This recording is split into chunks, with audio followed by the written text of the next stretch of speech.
Welcome everyone to our reflection for Sunday the 17th of May. Let's begin by lighting our chalice candle. It's not quite the same chalice this time. I had an accident with the other one, we won't ask. But as we light our candle, let's think of everyone, both local and global, who may be lighting a candle right now, and those who would like to be lighting candles but cannot. We come to worship, drawn by a need for closeness, for community, for comfort. We come to worship, needing the reassurance that we are not alone, that the fears which haunt us will not have dominion over us, that the light is still there, even if our eyes are darkened. We come to worship, to hold up the blessings that life has given us, to name those hurts that afflict us, to honour the people that have walked with us thus far, and to pledge ourselves to work for a just, peaceful, loving world for those that follow us. We come to worship, bringing all of who we are, all of what this world is, all of what we would create for the future. We come to worship together now.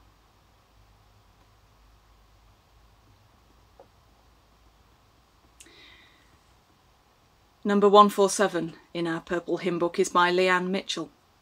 It's entitled Spirit of Earth, Root, Stone and Tree. Each person may read it differently, but to me it's a prayer for courage, compassion, strength and healing. These are the last two verses and a single final chorus. Spirit of love, softly draw near, open my heart, lessen my fear. Sing of compassion and help me to hear. Oh, fill me with loving energy. Spirit of life, you are my song. Sing in my soul all my life long. Gladden and guide me, keep me from wrong. Oh, fill me with sacred energy. Spirit of nature, healing and free. Spirit of love, expanding in me. Spirit of life, breathe deeply in me. Inspire me with living energy. So let's join together in a time of prayer. Spirit of life and love, we come once more with our hearts full of emotion, joyful and grieving, scared and courageous, despairing and hopeful, all at the same time. All of these emotions are part of being human, we know, but sometimes being pulled in so many directions can feel like we're going to be broken apart. In this week, when International Nurses Day falls, in the year set aside to celebrate the nursing profession on the 200th anniversary of Florence Nightingale, we would hold in the light of love all those who care for our bodies and our minds in so many ways. The GPs, nurses, doctors, counsellors, consultants, surgeons, and the auxiliaries, porters, cleaning staff, admin and management. Far from being the year when they are fated, it has turned into the year where they are exhausted, drained, sacrificing their safety, their health, their family life in order to care for others. It is also the year when we have learned that we can all play a part in caring for each other's health. in simple acts such as staying home, washing hands, wearing masks. Simple acts, and yet we wish we could do so much more. We wish we could hold each other when we have things we would mourn, dance together when we have things we would celebrate, sing each other's stories as well as our own. It hurts so much that we cannot do these things, even when we seem to be feeling them more deeply than ever. May we find here the time and the space we need to set down our burdens, let go of the expectations, and rest. May we find the strength to gather our fractured souls and help them to heal. May we find the courage to step back out into the world, knowing that our hearts will break over and over again, but knowing also that it is through this cycle of spiritual hurting and healing that we grow. Spirit of life and love, hold each one of us, known and unknown, in the light, and cherish us. Amen.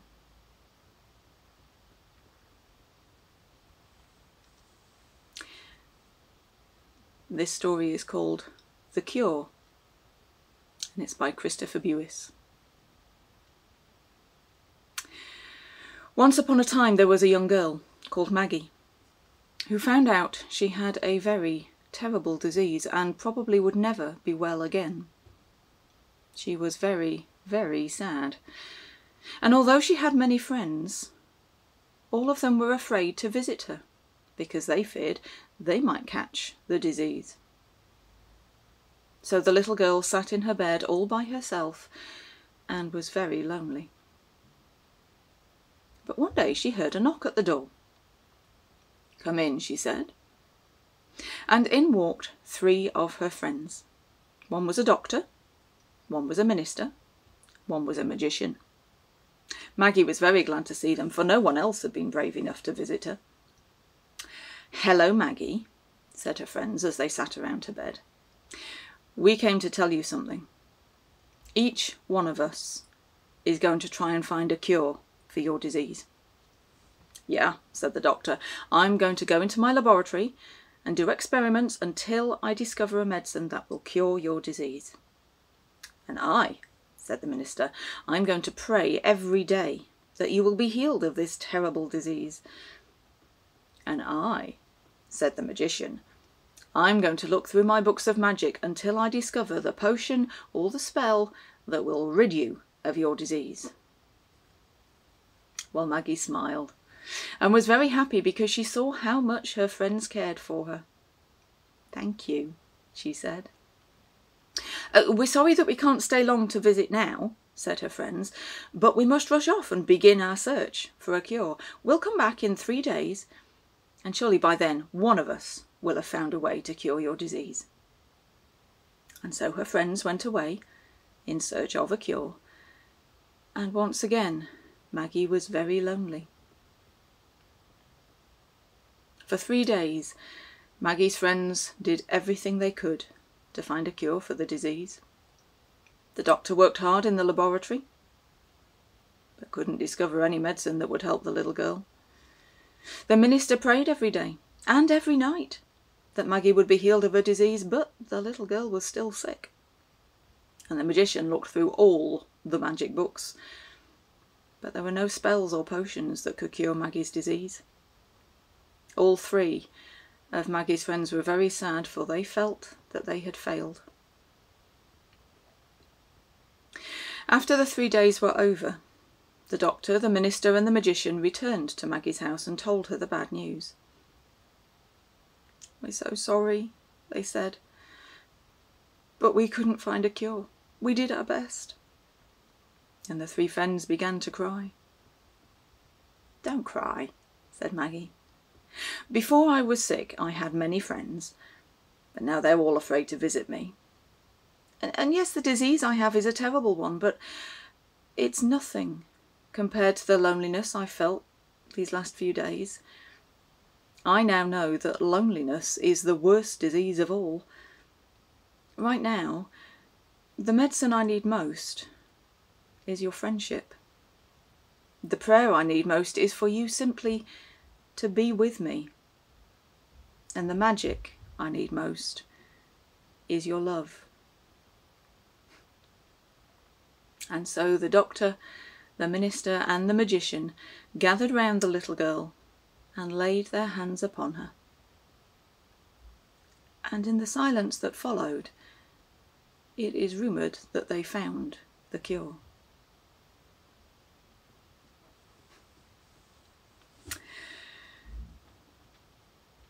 The 12th of May was International Nurses Day 2020. You may have joined in with the Shine a Light campaign. The theme for this year, chosen well before this year, is Nursing the World to Health. Talk about serendipity. And this year is extra special in the history of International Nurses Day because, as the 200th anniversary of Florence Nightingale's birth, it has been designated the year of the nurse and midwife. At the time of the announcement last year, International College of Nursing President Annette Kennedy said she is expecting 2020 to be a momentous year for the nursing profession. I'll bet she didn't realise just how prophetic those words were going to be. Back in October 2019, Annette Kennedy explained, having the year of the nurse and midwife coincide with Florence Nightingale's bicentennial raises the exciting prospect of nurses finally being recognised for all the good they do. She added, all around the world, nurses are working tirelessly to provide the care and attention people need, whenever and wherever they need it. We want next year's International Nurses Day to highlight that nurses are central to the delivery of healthcare, that nurses are making an invaluable contribution to the health of people globally. Never has anyone spoken a truer and more hard-hitting word. Medical stuff, its incredible capabilities and its limitations, has been occupying my mind quite a lot at the moment, and probably yours too. No surprises there. Most of us are people willing to put ourselves in the hands of doctors and pharmacists when we're ill. Most of us have mostly good experiences with the medical model of healing. We see the doctor in the morning and we take whatever pills we're told to take. Most of the time we feel better. Or we accept the surgery and we see a whole lot of doctors for many mornings. And most of the time we feel better.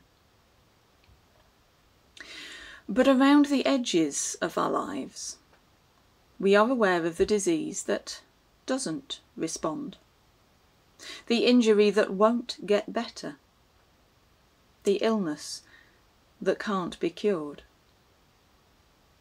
Whether it's AIDS or cancer, whether it's schizophrenia or depression, whether it's stroke or Alzheimer's, or COVID-19, we are all aware of the limits of medicine. And there's one condition that we are absolutely sure will never be cured, and that's life itself. We are mortal. Our death is inevitable. Medicine may win a lot of battles, but it will always lose the war. How then shall we be healed? What does it mean for us as religious liberals to talk of healing? I don't think we can begin to talk about what it means to be healed until we've arrived at a common understanding of what it means to be sick. If we limit our understanding of illness to the physical realm, then we limit our understanding of healing to that realm as well. But we live our lives in 4 dimensions. The physical is but one of those dimensions. The other 3 are the emotional, the intellectual, and the spiritual. Although we think first about something being physically wrong when we become ill, it doesn't take much reflection to realise that illness involves all 4 of these dimensions at the same time. Medicine first looks for a physical cause for the illness, but doctors will be the first to tell you that if and when they find that physical cause, the reasons behind that malfunction or injury in the body may remain mysterious and go far beyond some identifiable mechanical factor.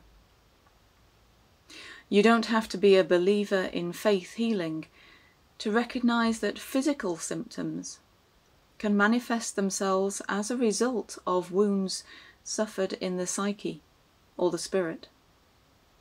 We forget at our peril that illness is more than something physically wrong, for then we also forget that healing must involve more than making things physically right. If we think about healing in this broader sense, we can understand that curing and healing may not be the same thing.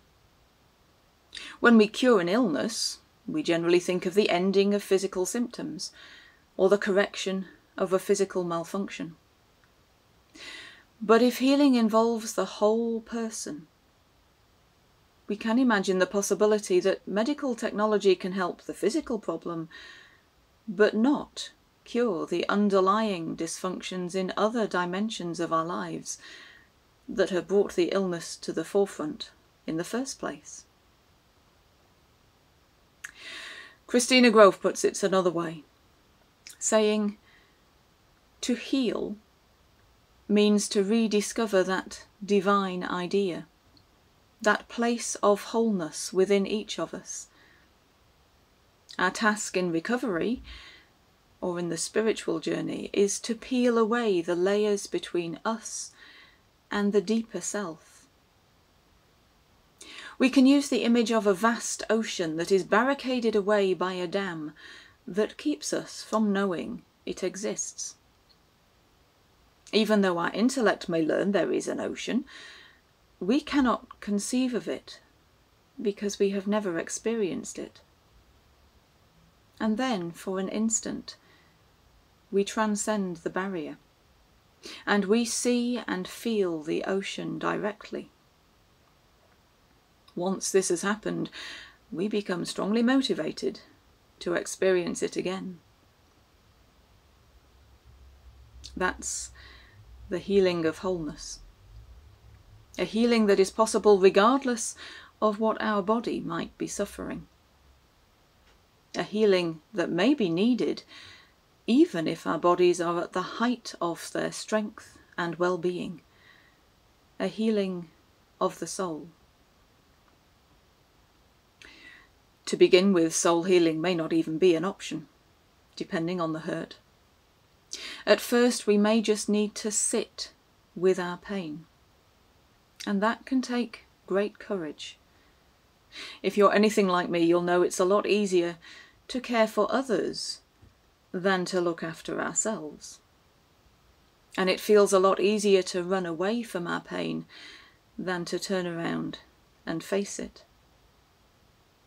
But when we find ourselves getting ready to run away yet again from whatever grieves us, maybe we need to read these words by Victoria Erickson.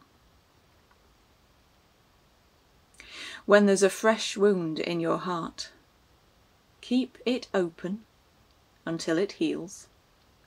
Air it out. Understand it. Dive into it. Be fierce enough to become it. If you ignore it, it won't be able to breathe. If you ignore it, it will merely deepen, spread, and resurface later, wanting to release. And when later happens, it will hurt even more, because when later happens, you won't know what you're bleeding for. Remain with it until it clears, and watch the beauty pour into your openness. Remain open to feel lightness. Remain open to feel free.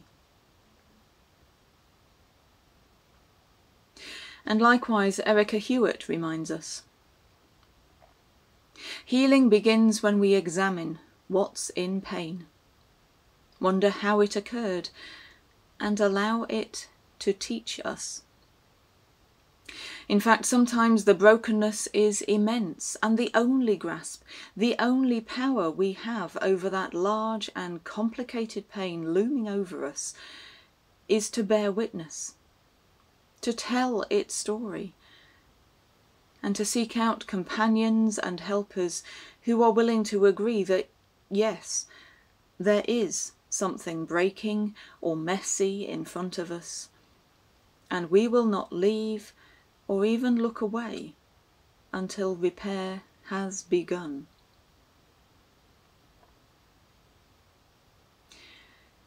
It's well known in the world of addiction treatment that you cannot begin to help someone get out from addiction until they want to, until they are ready to challenge themselves and deal with whatever arises from within themselves in answer to that challenge.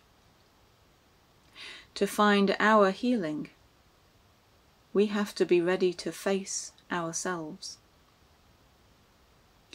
But as John O'Donohue writes, this type of healing can be a time of enlightenment. He says in his Blessing for a Friend on the Arrival of Illness, may you find in yourself a courageous hospitality towards what is difficult, painful, and unknown. May you learn to use this illness as a lantern to illuminate the new qualities that will emerge in you. May the fragile harvesting of this slow light help to release whatever has become false in you. May you trust this light to clear a path through all the fog of old unease and anxiety, until you feel arising within you a tranquility profound enough to call the storm to stillness.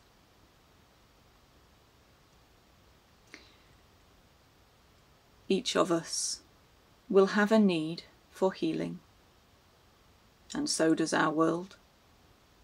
There are many hurtful divisions, inequalities of power and resources, lack of respect, a refusal to give full value and worth to whole swathes of people. But that's for next week. For now, there is us and our own healing.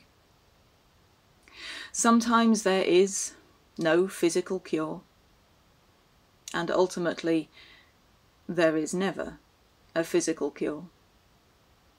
But there can always be healing of the soul if we are prepared to strive for it. As in our story, neither the doctor, the magician, or the minister could find a cure. But when they laid their hands on Maggie and just sat with her, even though there may not have been a cure, there will have been healing. And just as there are nurses and doctors and porters to support us when we need physical healing, and we are so grateful to them for all of their hard work and caring, so there are people, both friends and strangers, who will sit alongside us, hold us and our pain, both physical and spiritual, and walk with us on the journey to healing.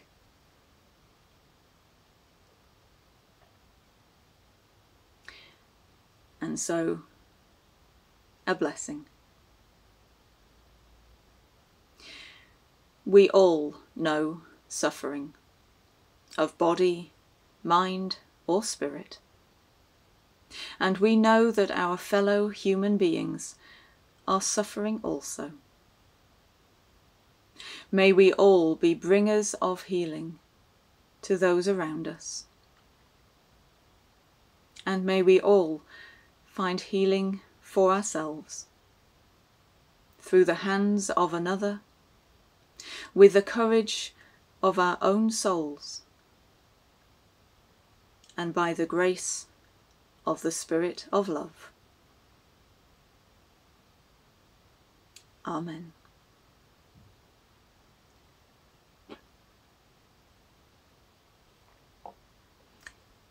And I shall see you again, same time, same place, next Sunday. Stay safe, stay strong, and know that you are loved.